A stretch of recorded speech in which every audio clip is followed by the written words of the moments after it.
इतनी ये अफसोसनाक बात है और ये सही बात है कि आए दिन हम इसी के बारे में कोई ना कोई ख़बर, कोई ना कोई इस किस्म का एक्सीडेंट होता है। अब ये पर्टिकुलर जो किस्सा है जिसमें 27 जाने अब तक जा चुकी हैं और अल्लाह ना करे, लेकिन लगता है क्योंकि इतने क्रिटिकली इंजर्ड लोग हुए हैं इसमें, 27 में से ज़्यादातर बच्चे थे, क्योंकि ये एक बिल्डिंग के नीचे एक दुकान थी, बाहर भी बच्चे खेल रहे थे, बिल्डिंग के कुछ 1-2 फ्लोर ऊपर एक मदरसा टाइप भी था जिसमें बच्चे वहाँ भी पढ़ रहे थे, बच्चे ही बच्चे थे इर्द गिर्द और ख़वातीन।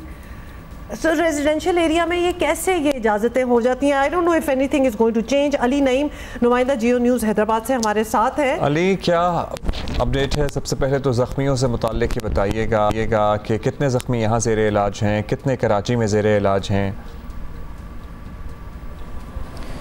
जी, सानिया फरीदाबाद के अंदर ज़ख्मियों की तादाद की अगर बात की जाए तो सिविल अस्पताल हैदराबाद के अंदर अब भी 11 ज़ख्मी ज़ेर इलाज हैं, जबकि अगर कराची के अस्पतालों की बात की जाए जिसमें सिविल अस्पताल कराची है और पटेल अस्पताल है, तो पटेल अस्पताल के अंदर 1 और सिविल अस्पताल कराची के बंस वार्ड के अंदर 2 इस वक्त ज़ख्मी जो हैं वो ज़ेर इलाज हैं। कराची जो भेजे गए थे ज़ख्मी तकरीबन 30 की तादाद थी, जिसमें से 27 इस वक्त दम तोड़ चुके हैं इस थाने के अंदर, बाकी 3 इस वक्त भी ज़ेर इलाज हैं। और जो 27 अफराद इस वाक़े के अंदर जा बहक हुए हैं उसमें भी 19 तकरीबन बच्चे हैं और बाकी बड़े हैं। तो ये सूरत हाल है इस वक्त इस वाक़ थाने के अंदर कि 27 अफराद दम तोड़ चुके हैं, 11 सिविल अस्पताल हैदराबाद में ज़ेर इलाज हैं और 3 जो हैं वो कराची के दोनों अस्पतालों के अंदर ज़ेर इलाज हैं। जी, this is tragic beyond words, मतलब समझ में नहीं आता क्या कहा जा सकता है। ये हैदराबाद में कोई बर्न्स वार्ड वगैरह नहीं है कि 30, क्योंकि ये भी हमें पता है अगर कोई जल जाए तो उसकी उसी वक्त इमरजेंसी ट्रीटमेंट होनी चाहिए, बल्कि ट्रीटमेंट उसकी स्टार्ट हो जाती है। बर्न्स यूनिट है कोई? अब घंटों ट्रैवल करके उनको कराची लाया जा रहा है।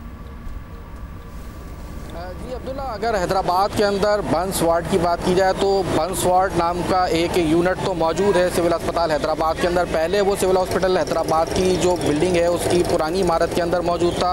उसके बाद आपसे तकरीबन 2 साल पहले सिविल अस्पताल हैदराबाद के अंदर एक अलग मकाम के ऊपर करोड़ों रुपए की लागत से एक नई बिल्डिंग खड़ी की गई है। वहाँ पर जो बंस यूनिट के अंदर जो रिक्वायर्ड इक्विपमेंट्स होते हैं, शावर मशीन है और इससे रिलेटेड जो दीगर चीज़ें होती हैं वो सारी मौजूद हैं। लेकिन अलमिया ये है कि ये सारी इतनी बड़ी इमारत खड़ी कर दी गई, करोड़ों रुपए लगा दिए गए, लेकिन यहाँ पर जो स्पेशलाइज्ड अमला चाहिए होता है बंस यूनिट को चलाने के लिए, पैरामेडिक्स चाहिए होते हैं, टेक्नीशियंस चाहिए होते हैं, प्रोफेसर सर्जन चाहिए होते हैं, वो यहाँ पर मौजूद ही नहीं है। यही वजह है कि जब इतना बड़ा सानिया हुआ है, 60 और 62 के करीब यहाँ पर ज़ख्मी सिविल अस्पताल हैदराबाद पहुँचे हैं, तो उन सारे के सारे जो ज़्यादा ज़ख्मी थे उनको कराची रेफ़र कर दिया गया। सिविल अस्पताल हैदराबाद के अंदर इस वक्त सूरत हाल ये कि यहाँ पर 30% से ज़ायद अगर यहाँ पे कोई ज़ख्मी पहुँचता है तो उसको यहाँ पर उसको टैकल करने की यहाँ पर सलाहियत ही नहीं है। इस वक्त भी यहाँ पर जो ज़ख्मी ज़ेर इलाज हैं वो 30% से कम है, 20% से कम है,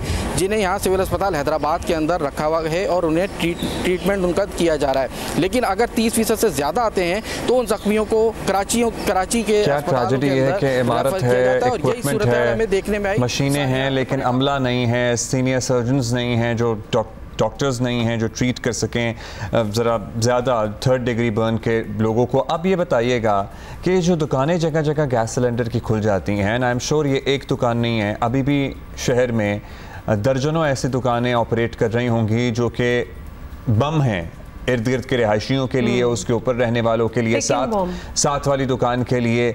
ये किसके अंडर आ रहा है सारा मामला? कौन इसकी देखभाल कर सकता है? किसकी इजाजत से ये खुल रही है? हाँ, यहाँ गैस सिलेंडर की दुकान खोल डाल लो।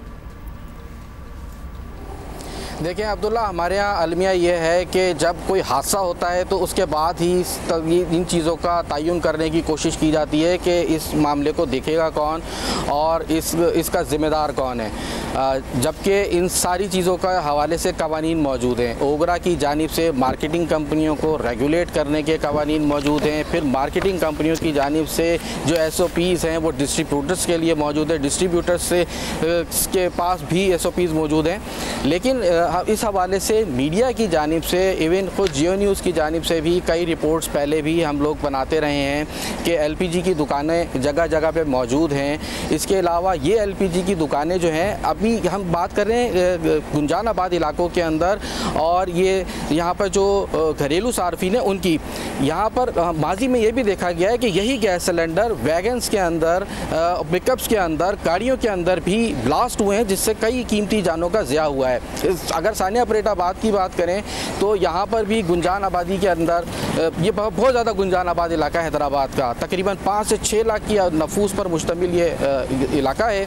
और यहाँ पर जो इसकी अगर हम बात करें मेले हुकूक की, तो यहाँ पर अगर घरों के नीचे दुकानें हैं तो ऊपर घर बने हुए हैं, और बहुत ही गुंजान आबाद इलाका है। और यहाँ पर ये उमूमन होता है कि अगर कोई ऐसा इंसिडेंट होता है तो बहुत ज़्यादा यहाँ पर पब्लिक जमा हो जाती है, और यही हुआ उस दिन भी कि जब पहला धमाका हुआ है तो यहाँ पर बच्चे बहुत बड़ी तादाद में जमा हो गए। जी बिल्कुल, वी गॉट इट। बड़ी ही अफसोस की बात है कि जिस तरह हमारे कॉरेस्पॉन्डेंट भी हमें कह रहे हैं कि जब कोई हादसा होता है ना तो फिर उस पर टेंशन आती है, लेकिन उससे ज़्यादा अफसोस की बात है कि उसके बाद एक और कहीं और छोटा सा हादसा हो जाता है, सारी अटेंशन इधर से निकल जाती है, आगे चले जाते हैं। We don't really resolve anything. हम बेसिक सिविक सेंस भी नहीं है ना। धमाका हुआ छोटा सा, ढेर सारे बच्चे जमा हो गए, वो जो देखने जमा हुए थे वो उसी धमाके की जद में आ गए।